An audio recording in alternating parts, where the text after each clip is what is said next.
ഇന്നത്തെ വൊക്കാബുലറി ക്ലാസ്സിൽ നമ്മൾ പഠിക്കുന്ന രണ്ട് വേർഡ്സ് ആണ് ഓൾറെഡി, ഓൾറെഡി.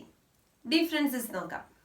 ഉച്ചാരണത്തില് ഏകദേശം ഒരുപോലെയാണ് ഈ രണ്ട് വേർഡ്സ്. ഓൾറെഡി എന്ന് പറഞ്ഞു കഴിഞ്ഞാല് കംപ്ലീറ്റ്ലി റെഡി അല്ലെങ്കിൽ എൻറ്റയർലി റെഡി എന്നാണ് പറയുന്നത്.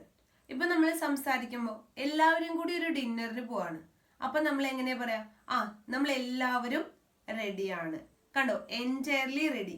അവിടെ നമ്മൾ യൂസ് ചെയ്യുന്നത് ഓൾറെഡി എന്നാണ്. ഇനി ഓൾറെഡി ഇതെങ്ങനെയാണ്? Something has happened. ഇപ്പൊ നമ്മളെ ഭക്ഷണം കഴിക്കാൻ വിളിക്കുകയാണ്. അപ്പൊ നമ്മൾ എന്താ പറയാ?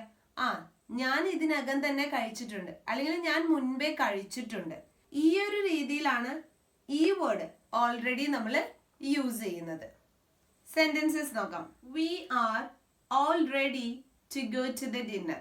ഇതിന്റെ അർത്ഥം ഞങ്ങൾ എല്ലാവരും ഡിന്നറിന് പോകാനായിട്ട് തയ്യാറാണ്. ഇത്തരത്തില് എല്ലാവരും പാർട്ടിക്ക് പോകാൻ റെഡിയാണ്, എല്ലാവരും ഫംഗ്ഷന് പോകാൻ റെഡിയാണ്. എൻറ്റയർലി റെഡി, കംപ്ലീറ്റ്ലി റെഡി എന്ന അർത്ഥത്തിലാണ് നമ്മൾ ഈ ഒരു വേർഡ് യൂസ് ചെയ്യുന്നത്. We have already eaten our dinner. കണ്ടോ, ഞങ്ങൾ ഇതിനു മുൻപേ തന്നെ അല്ലെങ്കിൽ ഇതിനകം തന്നെ ഞങ്ങളുടെ ഡിന്നർ കഴിച്ചിട്ടുണ്ട്. അപ്പോൾ എന്തെങ്കിലും ഒരു കാര്യം മുൻപേ നടന്നിട്ടുണ്ട് അല്ലെങ്കിൽ ചെയ്തിട്ടുണ്ട് എന്ന അർത്ഥത്തിലാണ് നമ്മൾ ഈ ഒരു വേർഡ് യൂസ് ചെയ്യുന്നത്.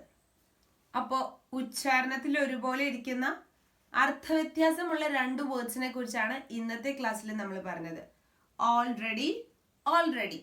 വ്യത്യാസം ക്ലിയർ ആയെന്ന് വിചാരിക്കുന്നു. Thank you.